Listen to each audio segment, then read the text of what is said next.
Welcome back to the fourth edition of the Brotherly Love Ball podcast. I'm Christopher Colman here with Theo Kuchar, and we'll be wrapping up some news around the league this week. It was an international break, but there's a lot to cover, and we've got the conference semifinals coming up this weekend, so we'll be looking forward towards those. So we'll start off on Saturday at 9:30.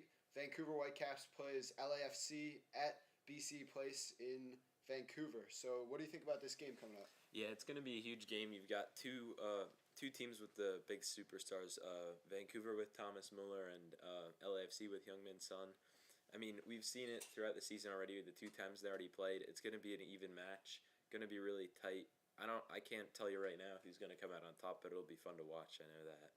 Yeah, no doubt. I mean, this is a game between two teams that really could have came out first in the West. I think Vancouver, they dropped some points at the end of the season that if they were winning those games, they could have won the Shield. And LAFC, they started poorly this season and really started heating up later on. So I think either of these teams could come out as top of the West, and this is going to be a great game. Earlier in May, we had the first game between the two of them. It was in Vancouver, and it was a 2-2 draw. The game was super even, though, and LAFC was not at peak form yet. Sun wasn't on the team, and they were still sorting everything out. Then we went into June, late June, and Vancouver went to BMO in LA, and they won 1-0. And this was a game that LA totally should have won. And again, not at peak form. Sun wasn't playing, but you see two results where I think LA probably would have wanted to come out with a win, and they didn't. Yeah, I mean, we've already seen, these teams have been completely changed by the additions of their superstars, but it's gonna be a huge matchup. We know that Thomas Muller brings another level to that Vancouver team. Even though they did kind of sputter out there at the end of the season, they lost the first seed in the West on decision day, and they dropped that to San Diego. But Sun and Buanga, they've been really good coming down the stretch. It does make you worry because they've been producing and the rest of the team's been falling off a little bit. But both teams have momentum. They're both looking really good. They got the break because they got the sweep in the first round. It'll be interesting to see, but honestly, in my opinion, I think Vancouver do have the edge because they have a more complete team at the moment. If LAFC can find the rest of their team there, I think they will probably win, but that's a huge if recently.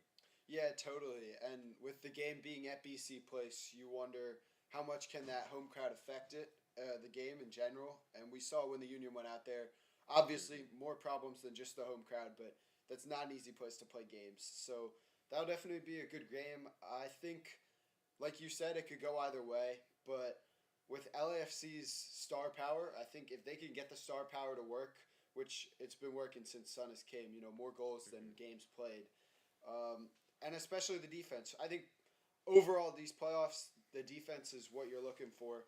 The star power, the goals, they're always coming. It's been a super high-scoring playoff I've seen, and if you can defend well, you should have a good shot at winning. So for me, I'm gonna say LAFC goes in and wins 3-2.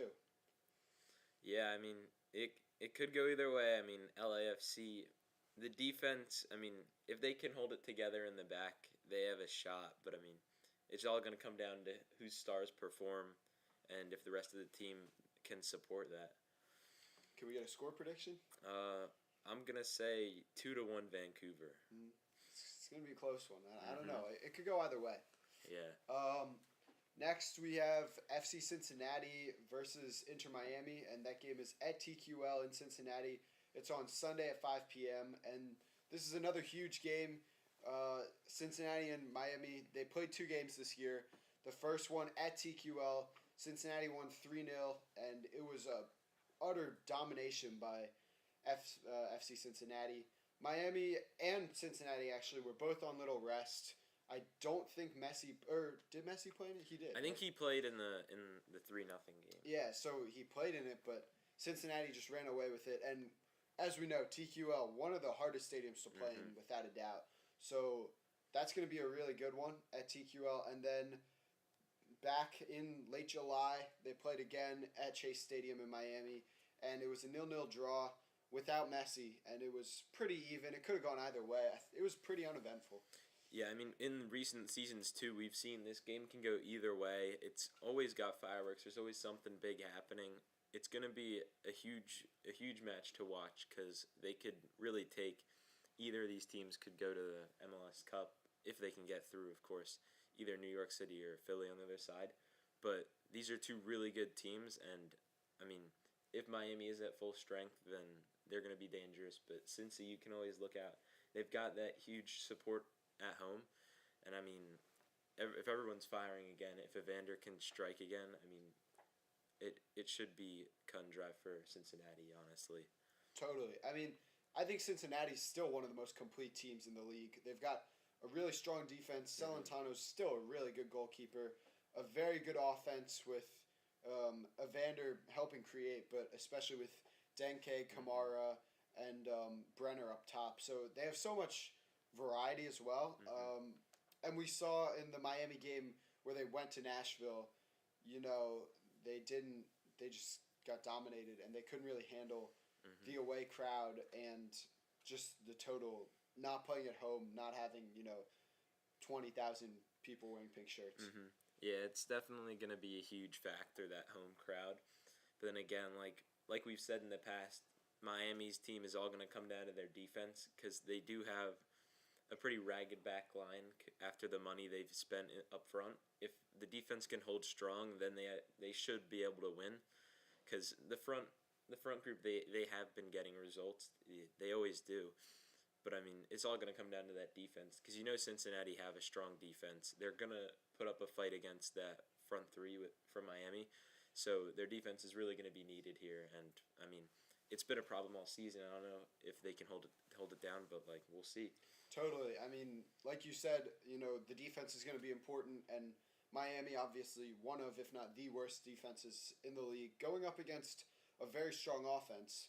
But they also need to take their strong offense into Cincinnati and play really well. I honestly would give Cincinnati the edge here. I'm going to go 2-1 Cincinnati, but I think it'll really be a shootout. I don't know. It's hard to say.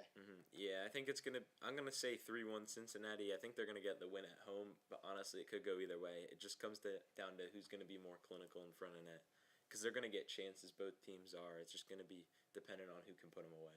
Yeah, that'll be really fun game to watch, especially right before the Union game. And as we said, into the Union game, Union plays at home against NYC this weekend on Sunday at 7:45. And this is going to be a really big game. Lots of people are going to be at this game. Full crowd, I'm sure, at Subaru. And it's been interesting this year. We've played NYC twice, and the first game was in mid-April, and we were still sorting everything out, but we had already came out as a really good team. Carnell was working. We had already beaten Orlando and Cincinnati. And we go into Yankee Stadium, and we actually lose 1-0. And Rick was in goal. Not that I think that makes a difference. I think Rick is actually a really good goalkeeper and the perfect guy to replace Blake moving on. But this was a game the Union should have won. We couldn't finish our chances, and one of NYC's only chances they ended up scoring. So this was definitely a game the Union would want back. It was hard to watch. I believe it was on a Wednesday night. It was not a fun one. But then in the home leg for the Union later on in early October, we're at home. We win 1-0, clinch the Supporters' Shield, and the Union really dominated this game. I know Uwa scored in around the 40th minute. 1-0, I think you want to see us winning more decisively at home, to be honest, but a good result, and I don't think it's going to be 1-0 this weekend. Yeah, we've seen it's been a problem. We're not clinical enough a lot of times. I mean, at home you need to put the goals away. You need to get the fans on your side. Honestly, if they get one early, they should be able to pile them on and walk out of there in a blowout, but it's been a worry. I mean, if they're not clinical with New York City's quick breaks, I mean, exposing that back post, like we've said, has been an issue, and they're really good with their counterattack. It could be worrisome, and I mean, if we're not clinical again and we get shut out, especially with Matt Friesen in net, who's a really good keeper, I mean, it's a worry that they get a couple of chances on quick breaks and we lose the game, but hopefully that doesn't happen. Yeah, for me, this is actually probably the only game this weekend where I'm more worried about our defense performing. Our offense performing. I think our defense is so reliable.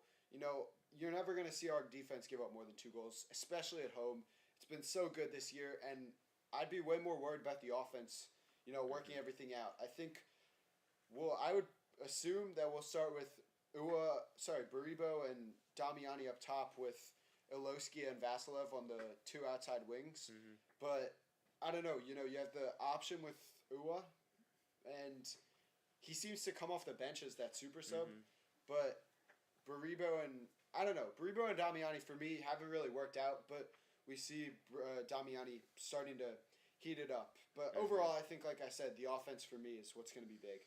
Yeah, it's really going to come down if they can just put the ball in the net. That's the worry. I mean, the midfield will probably be there again. The defense will most likely be there. It's all about if they can just finish. I mean, it'll be worrisome. I mean, especially if they can't get it.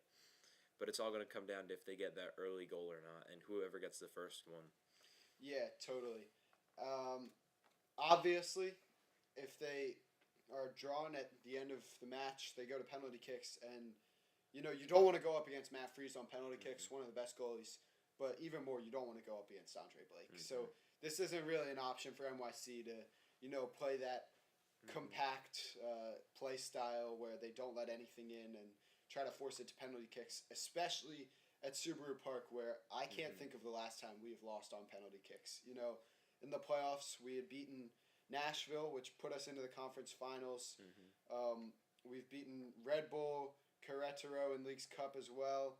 Earlier this year, I believe it was either Pittsburgh Riverhounds or Indy 11 on penalty kicks. 11, yeah. So, and then obviously Chicago about a month ago. So we don't lose on penalty kicks at home. Yeah. I mean, Freese is a really good keeper, but at home, the Union are just a different beast in shootouts. But I mean, seeing New York City coming to Philly again for the playoffs, it's around early, but we've seen it twice before. It's gone both ways. Like in 2021, we faced NYCFC at home. Both times we were the higher seed, that's why we were at home. But the first game, we just couldn't finish. It took a while. I think it was an own goal. Kasper Shabilko was still on the team then. I remember being at the game. He took it as his. I mean, that was fun.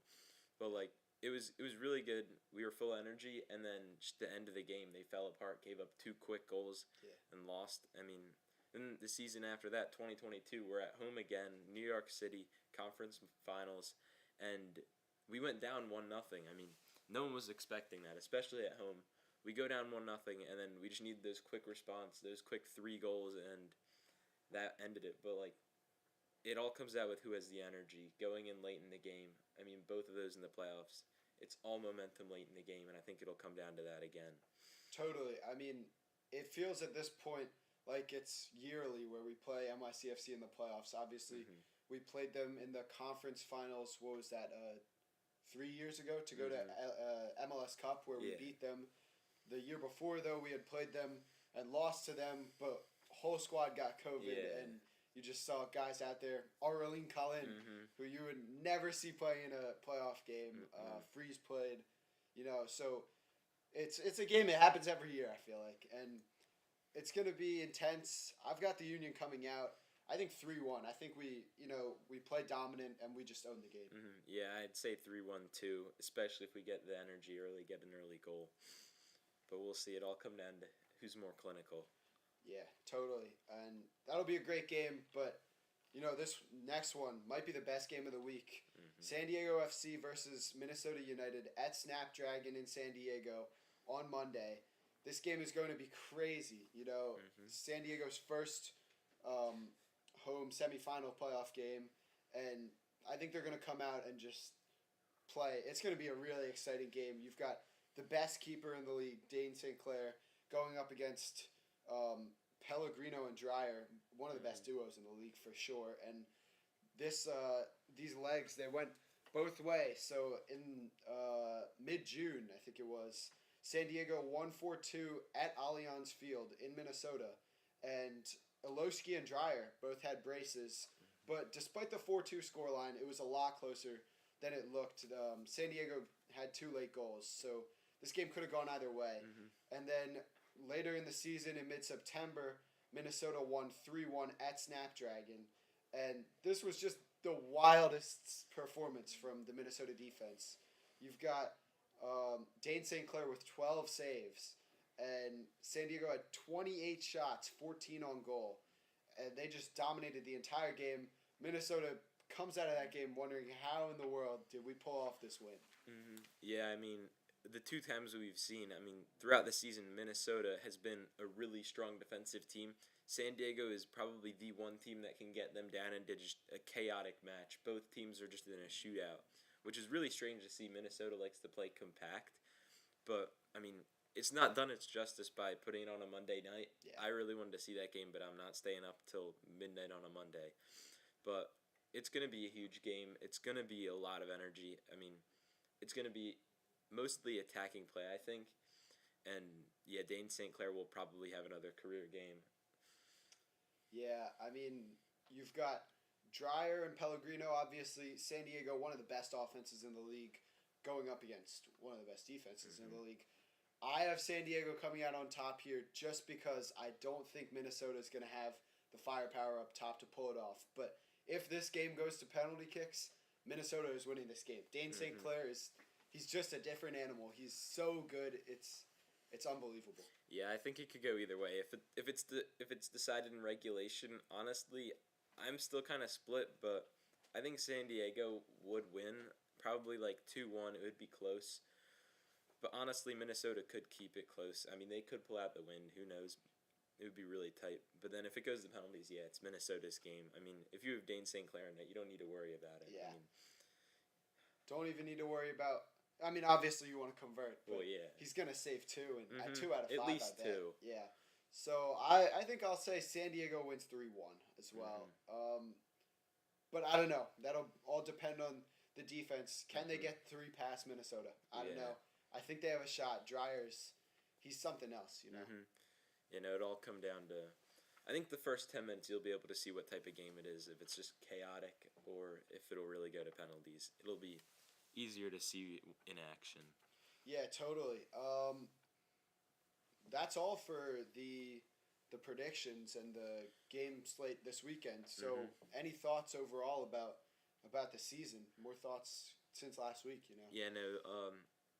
One thing I've been thinking of, because you saw Son said he's not leaving over the winter for like a way to get conditioned for the World Cup. I don't know. I really think he could have stayed in Europe. He's been destroying the league. He didn't have to leave. He's still young. I feel like he's just coming off his prime, if not still in it. After winning the Europa League with Tottenham, I feel like he could have gone, if he didn't want to stay in England, he could have gone to the Bundesliga like we saw Kane. He came up through Hamburg, I think. Yep, he could have gone back there. They just got promoted. Or somewhere in Italy. Anywhere in Europe. He still had that caliber. I feel like he could have been playing at a top level there. It's turned out well for him here. He's been doing really good. He's got 9 goals, 2 assists in 10 games so far.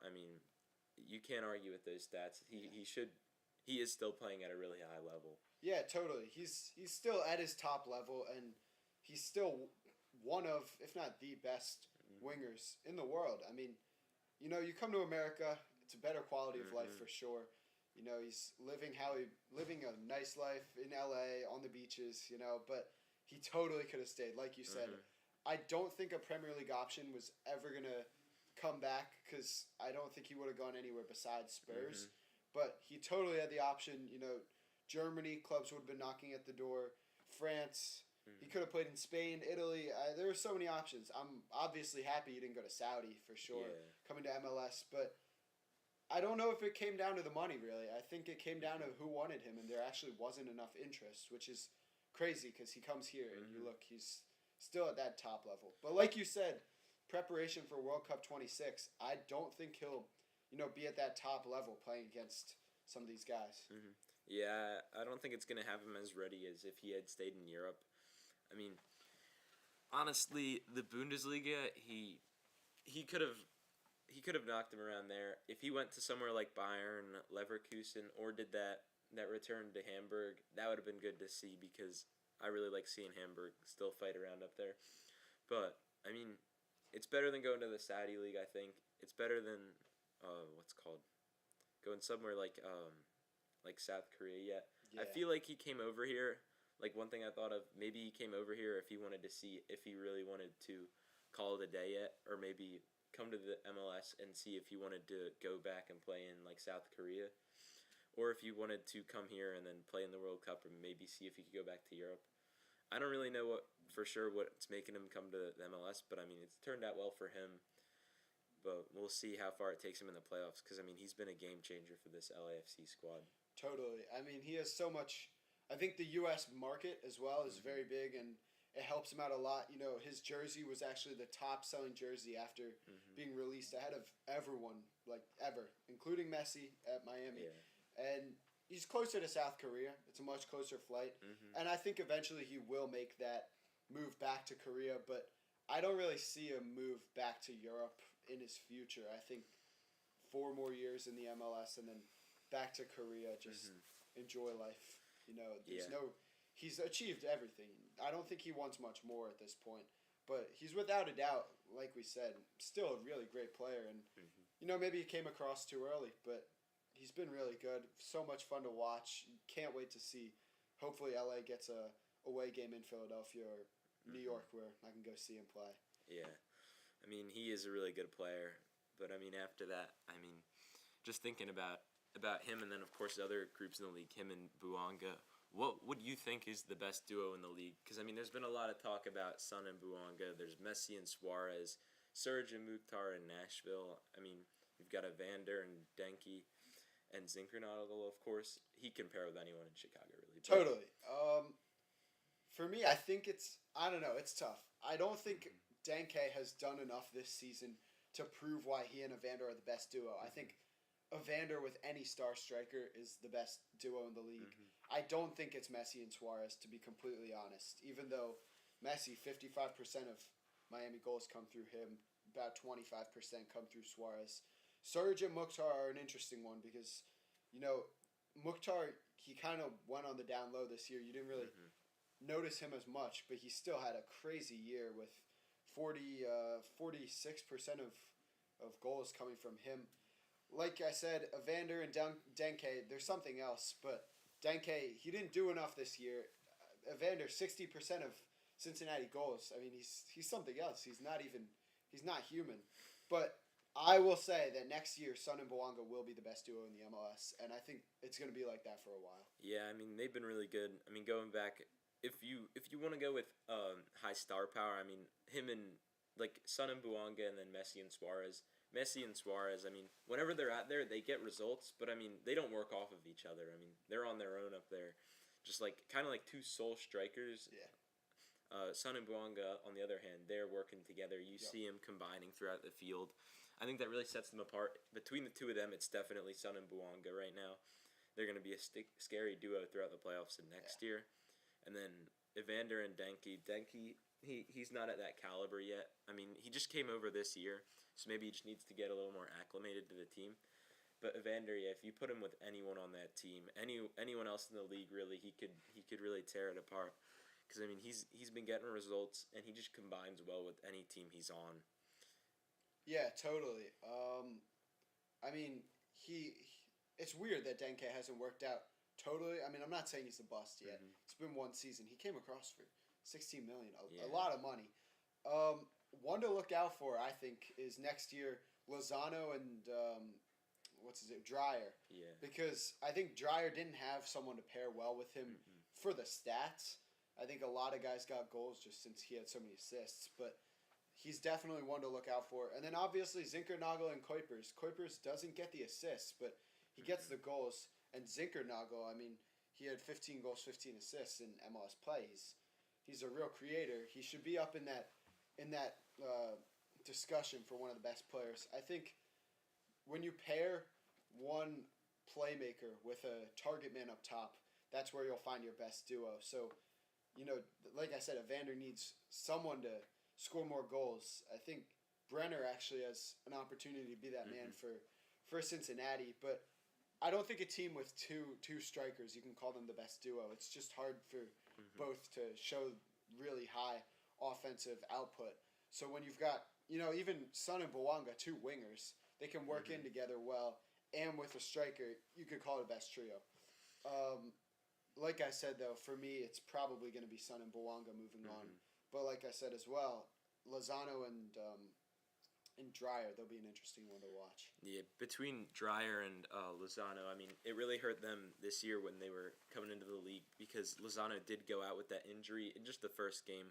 They never really had a chance to mesh to start the league.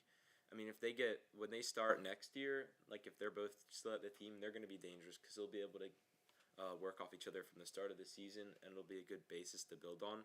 But they're definitely not in that discussion yet.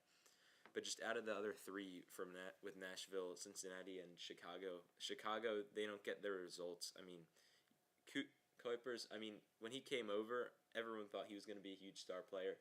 He hasn't worked out as well as you would have thought, but you can't call him a bust because he's on a Chicago team that has not worked well at all this year, in the past. So you can't. It would be unfair to put the blame on him and say he's a bust because he doesn't have that support around him. He's not in a thriving group that can really like nurse him through and become like a star player in this league. But Zinkernagel is definitely that bright spot that's helping him through.